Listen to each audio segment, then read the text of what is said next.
Muling magbabalik si Manny Pacquiao sa lona sa Sabado, July 19 sa MGM Grand Garden Arena, Las Vegas upang hamunin ang WBC welterweight champion na si Mario Barrios. 4 na taon na ang nakalipas mula nang huli siyang lumaban nang matalo siya kay Yordenis Ugas noong June 2021 at pansamantalang isinabit ang gloves para tutukan ang karera sa politika. Ngayon, 46 na taong gulang na si Pacquiao at handang tuluyang basagin ang sariling tala bilang pinakamatandang welterweight na unang naitala niya nang talunin si Keith Thurman sa edad na 40. 2 beses naman na naging welterweight king si Shawn Porter at kamakailan mismo niyang nasaksihan ang ensayo ni Pacquiao. Ani Porter, nakita ko siyang gumalaw katulad ng mga taon na nakasama ko siya sa camp, maliksi at may sigla pa rin. Sa totoo lang, naniniwala siya na sapat ang basketball, badminton at iba pang aktibidad para manatiling fit at base sa nakita ko tama siya.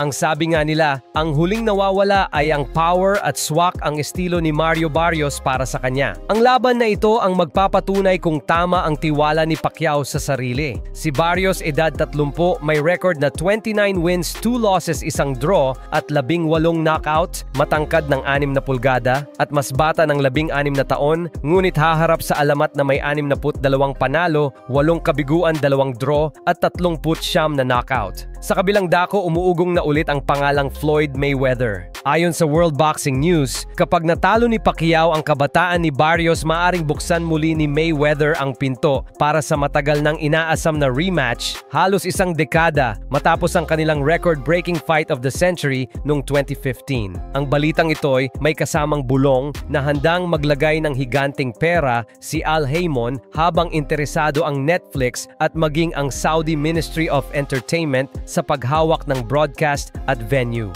Sinabi mismo ni Pacquiao sa WBN, "Absolutely gusto ko ng rematch." Binigyang diin niyang ang unang salpukan ay sinalo niya habang may injury sa balikat kaya nais niya ng patas na ikalawa. Kung magtagumpay si Pacquiao kontra Barrios, hindi lang corona ang nakataya. Magiging pangalawang pinakamatandang champion sa kasaysayan kasunod ni Bernard Hopkins na naging light heavyweight king sa edad na 49 at magbubukas pa ng panibagong kabanata sa pinakasikat na tunggalian ng boxing. Nananatili mang aktibo si Mayweather sa mga exhibition hinggil sa pro fighting, ipinapako niya ang opisyal na record ngunit hindi isinasarado ang pinto sa rematch, lalo na kung masisindak siya ng panalo ng Pinoy. Sa ngayon, ang focus ni Pacquiao at Barrios ay ang darating na Sabado.